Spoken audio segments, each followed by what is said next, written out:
Good afternoon. It's Skyway at noon, and I am excited to bring you these teachings about the last days, the return of Christ, and specifically, we're studying the Great Tribulation, and it opens with a war where 7 nations are going to come against Israel, and they want to annihilate Israel, and it's called in the book of Ezekiel, chapter 38 and 29, the Battle of Gog, G-O-G, and Magog.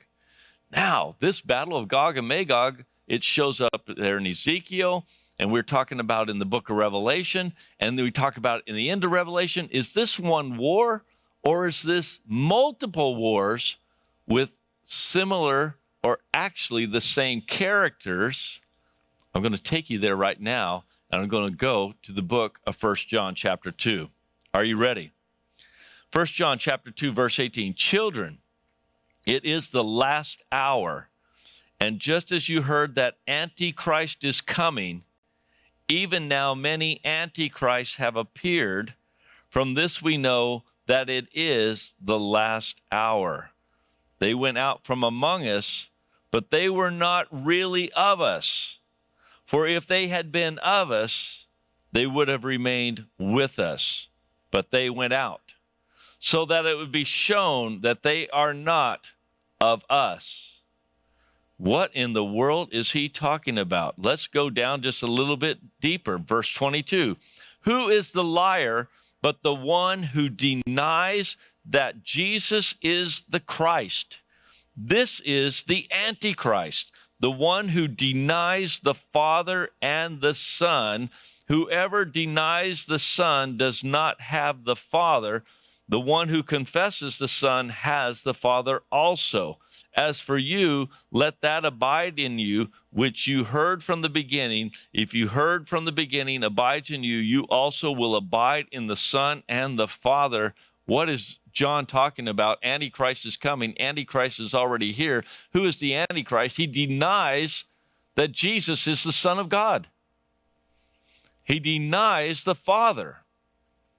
So this war that's going to take place, it literally is the Antichrist spirit.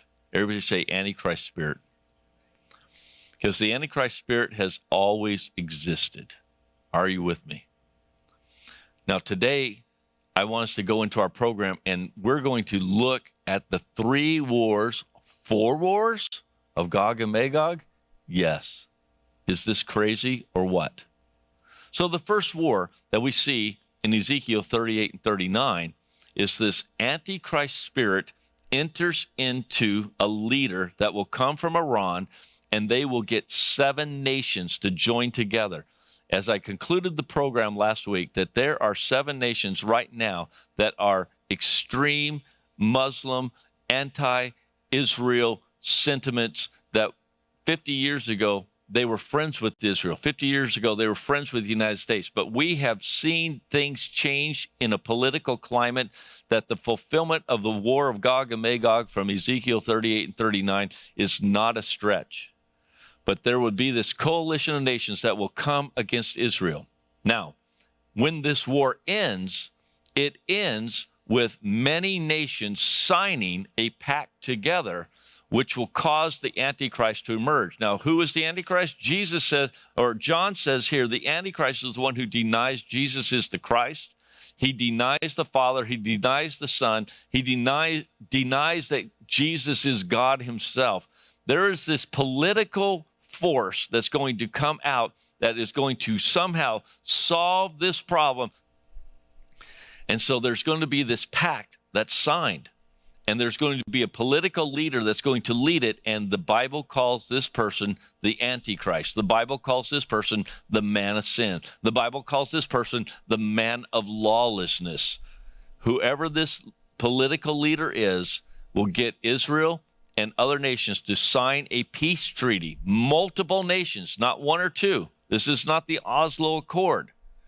And so if you start looking back in history, when Israel signed peace treaties, different people understanding the prophecies, the way I'm teaching them today, thought maybe those were the prophecies.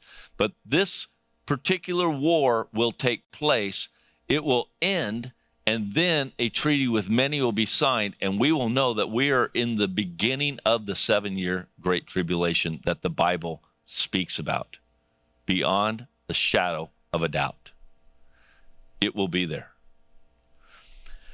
3.5 years. Israel is being forced to disarm. Could you see in our political climate today that Israel, this little tiny nation, defends itself against 7 other nations and annihilates the 7 nations, that the rest of the world would come in and force Israel to disarm? Is there room politically to think that that could actually happen? You don't have to be a believer or an unbeliever, but politically you could say it could really take place. I mean, even we have elected officials in the United States of America who are anti-Israel right now, that have been voted into office in the United States. They're in our Congress, in our Senate. They are anti-Semitic.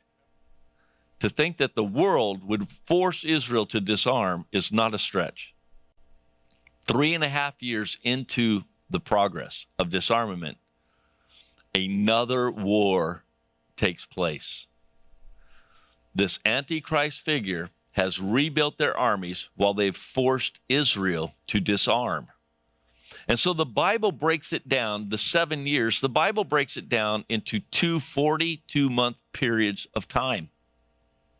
So the first 42 months seem to be a time of peace because this war has ended and they've forced Israel to disarm, and it looks like everybody's getting along. But suddenly, the Antichrist emerges. The beast has a false prophet that's going to come up out of the sea. And when the Bible talks about the sea, it's talking about the masses of the people. There's going to be a religious figure that is going to unite with this political figure, and they are going to come against Israel, and they're going to move the headquarters into Jerusalem itself. Again, I opened up the last program with the question, Israel's so small, it seems geographically so insignificant. It's like all the world events don't take place in Arizona, and Arizona is about the same size. Arizona has the same climate, but the Bible never said that the whole world's going to revolve around Arizona, and it doesn't. But the Bible says the whole world's going to revolve around Israel. And guess what? It literally does. It's mind-blowing, isn't it? And so Israel has blossomed, Isaiah 27. Israel has all this food, and it's feeding the nations of the world. Not only are they feeding themselves, they're feeding other nations. Israel has literally blossomed. Israel became a nation. Ezekiel chapter 37. The Bible's being fulfilled right before our eyes. These things are taking place. And 3.5 years into this pact of peace, the pact is broken. The Antichrist takes an army into Jerusalem. And Jesus said to the Jewish people, and he said, when you see the abomination of desolation take place, flee to the mountains. And the Jewish people that have been listening to the 2 prophets, now we don't know who the 2 witnesses are, it's only speculation, but there are 2 witnesses that have been saying for 3.5 years to Israel, don't trust this guy. They've been saying it to the whole world. And there's multitudes that are not going, they've heard these witnesses been preaching the gospel. And Israel's going to flee to the mountain region of Petra. The Jewish people will flee to Petra. The Antichrist will set up the headquarters in Jerusalem itself. And at that time, it appears that the temple will be rebuilt to some degree. And now you know that the contention between the Wailing Wall where the Jews meet and the mosque where the Muslims meet, that there's so much contention there and everything else. Something will happen at this 3.5 year period that will push the Jews out. And now that area that has been contention between the Jews and the Muslims will suddenly have a temple built, an image placed in the temple, and whoever in the entire world does not worship the image of the beast, nor take the mark of the beast to buy and sell, they will be killed. This is going to be clearly known and understood, and there will be thousands and thousands of people around the world who will not take the mark of the beast and will not worship the beast, and they will be martyred for their faith. This is found in the book of Revelation. So now we've seen 2 wars, haven't we? We saw the war that opened it up. We saw the second war where they moved into Jerusalem because Israel had been disarmed. The Jews moved to Petra, and for 3.5 years, everybody on the earth is forced to worship the image of the beast. This is probably, this last 3.5 years is probably whenever you saw all the movies, you read all the books about Left Behind and the late great planet Earth and all these things that terrified Christians to think, oh no, this is going to happen to me and I'm somehow going to slip into this. That 3.5 years is really going to be taking place. But it is a political war wanting to take Jerusalem. It's about Jerusalem.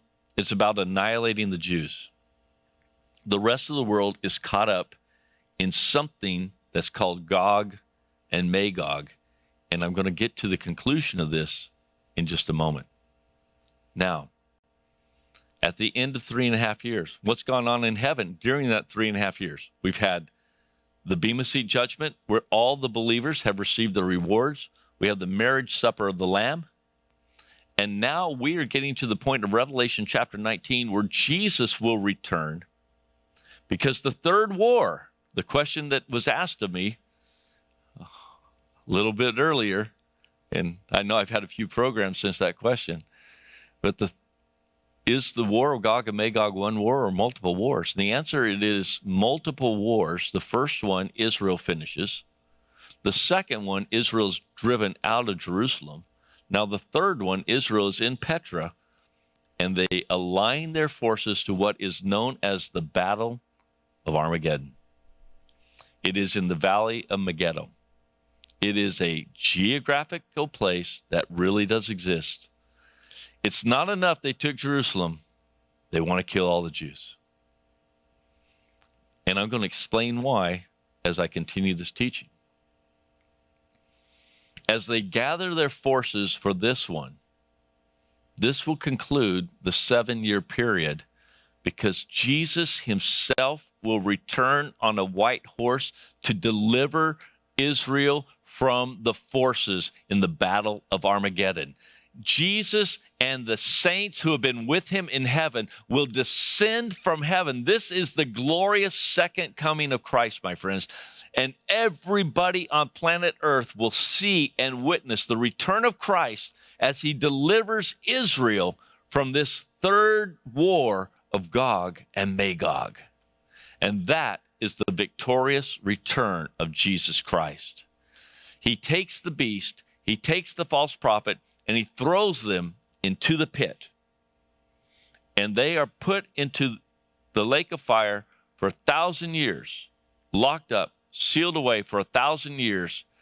And Jesus returns and establishes what is known as the millennial reign of Christ, where in Jerusalem, everybody say Jerusalem, he establishes the temple that Ezekiel describes, a future temple that never got built. In the last section of the book of Ezekiel, there's a temple that Ezekiel writes about, and out of it flows the rivers that heal the nations. Can you imagine the healing that needs to happen in the land because of nuclear war and things of that nature? From that throne comes rivers. There's going to be new passageways of water. All these things the Bible spoke about in the future literally could be fulfilled just by looking at current events. Jesus destroys the forces of darkness, puts the beast and the false prophet, locks them away for 1,000 years. That ends the 7-year Great Tribulation, and it begins the millennial reign of Christ on earth, where all the believers and those who lost their life during the Great Tribulation will be resurrected to rule and reign with Christ 1,000 years on the earth. And for 1,000 years, the earth will know peace. For 1,000 years, every nation will have godliness. Every nation will be free of crime, free of sickness, free of disease. The world for 1,000 years will look similar to the Garden of Eden. There we go.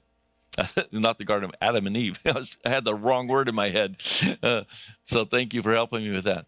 But it will come back to that for 1,000 years.